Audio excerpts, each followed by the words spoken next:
Good morning, good morning, good morning po. Good morning guys. Mayroon lang po tayong gustong mayroon ako ipapakita sa inyo. Isang video na ano, nag-vlog siya may tungod sa mayroong nag-comment sa kanyang vlog na di ko siya kilala eh.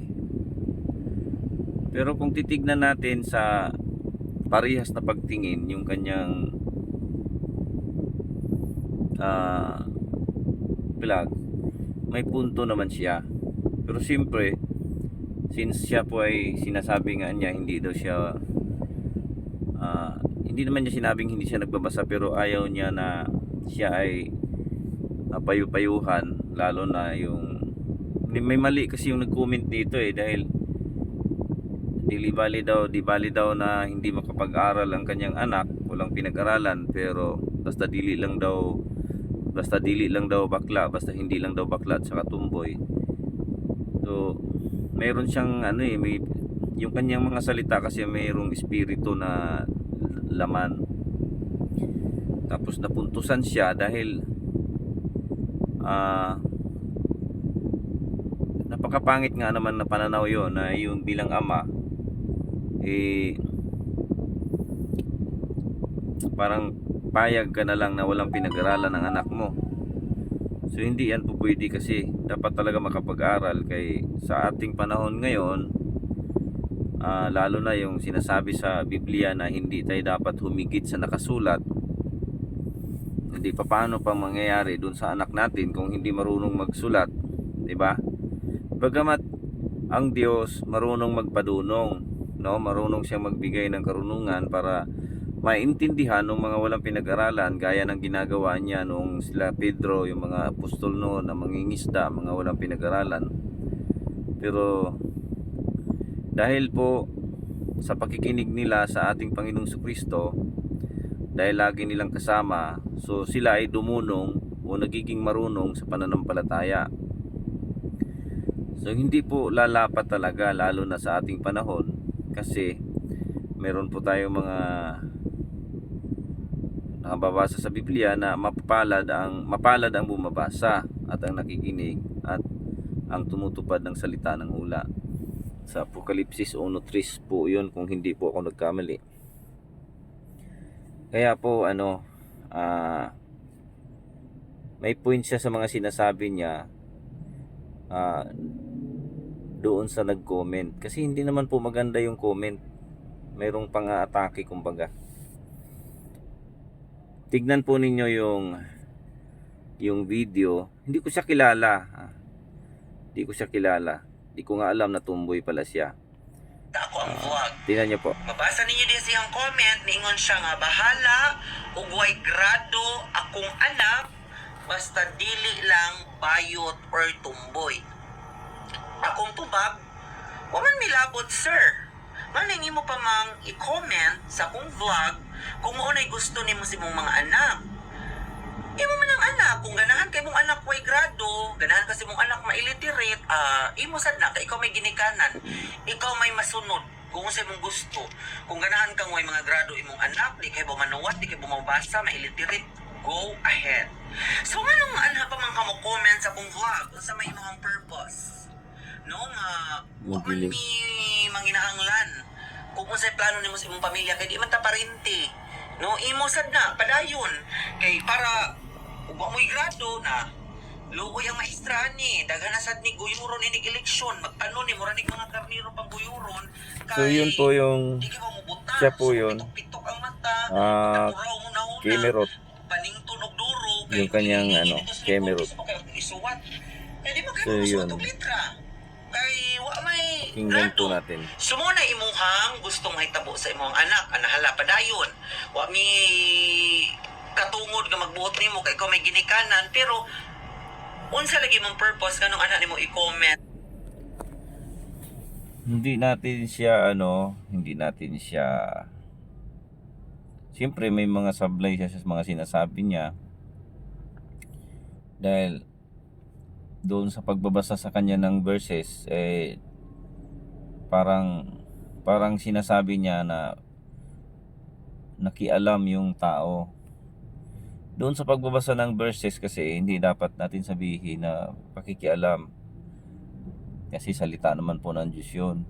Kapag sinasabi natin na nakikialam, yung gumamit ng verses nakialam sa kanya, in the sense na yun nga sinasabi, parang mayroong halong pangungutya, yung kung siya ay bakla.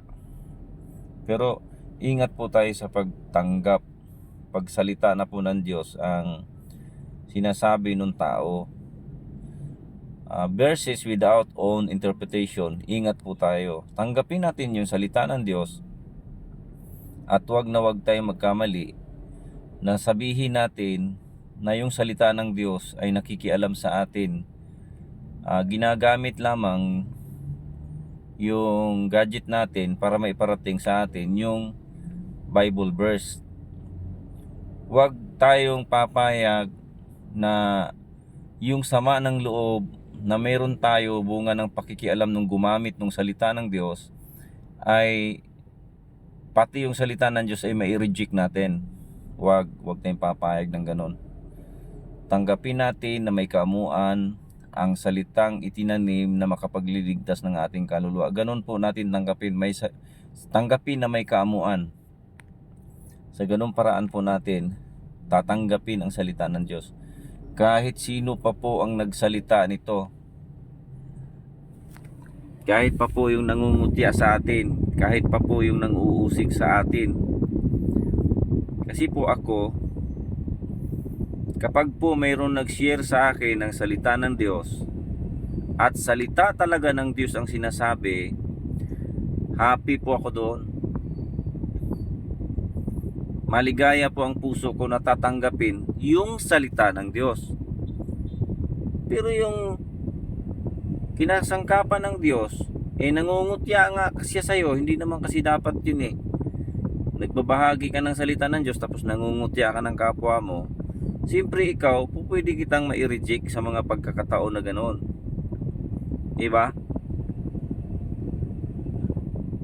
Ngayon, kung halimbawa naman, tama yung sinabi ng Bible verse, lumapat sa pagkatao mo at kailangan kang ituwid, magpatuwid po tayo. Yun po yun. Magpatuwid tayo saan? Kanino? Doon sa nagsasalita na nangungutya? Hindi po. Doon sa salita ng Diyos. Para maipakita natin sa Diyos na nagpapatuwid tayo sa Kanya. Yung pagpapatuwid natin sa Kanya, tanda po yun na ikaw ay nagpapasakop sa Diyos. Diba? Sabi nga sa 4:7 na Santiago, ang sinasabi doon, magsisalangsang tayo sa dyablo, pasakop tayo sa Diyos, at tataka sa inyo. Alin? Yung dyablo. May gawain tayong hindi tama, tapos binasahan tayo ng Bible verse, nagalit ka. Imbis na sana maituwid ka noong salita. Hindi naman ang ibig sabihin binasahan ka ng isang tao, yung tao magtutuwid sa'yo, hindi. Kasi galing po sa salita ng Diyos yung kanya binasa. Yun po. Madami po tayong punto na dapat tignan para po magiging matuwid po yung ating mga pananaw, yung ating pag-iisip. Minsan kasi dahil sa galit natin sa kapwa natin, dahil nga nangungutya kung ano-anong ginagawang kasamaan, nasusuklian natin ng sama ng loob. Kesyo pinakialaman, siyempre naman pinakialaman, pero dapat marunong tayo mag-handle sa ganung bagay. Alam dapat natin kung sino dapat ang igalang natin. Kaya nga hindi tayo pwedeng sinasabi nga ng banal na kasulatan yan ang masamang tao hindi mo dapat igalang. Pero masama nga siyang tao, pero ang sinasabi niya salita ng Diyos, tanggapin mo yung salita ng Diyos, hindi siya. Masama siya Yung pagtanggap mo sa salita ng Diyos, yun ay tanda mo ng paggalang mo sa Diyos, hindi doon sa nagsasalita. Masama nga siyang tao Pero tandaan natin, sukdulang kaaway pa nga, sabi ni Kristo, ibigin ninyo ang inyong kaaway, idalangin ninyo ang sa inyo nagsisiusig. Yun lang po, sana po mayroon pong maituro po ang video kong ito, yan naman po ang layunin. Wala po tayong masamang tinapay dito, wala tayong ano pa man. Tinitignan lang natin ang mga bawat katulad niyan, mga vlogs na ganyan, na kumbaga ano pa ba yung dapat nating itulong, di ba? At ginagamit din natin paminsan-minsan siyempre, or sa madalas na pagkakataon, yung authority po ng salita ng Diyos. Salamat po sa Diyos kasi sabi niya nga marami daw kasing mga relihiyoso, ang sasama daw ng pag-uugali. Hindi po totoong relihiyosa yun, at hindi po talaga relihiyoso yung ganon. Yun po ang dapat na maintindihan pa niya. Once na ang isang tao masama ang ugali, ibig sabihin nun, hindi po yun relihiyoso. Nagpapanggap lang po yun. Yun po yun. Salamat po sa Diyos. Kaya nga may sinasabing bulaan eh. Salamat sa Diyos. Bye-bye.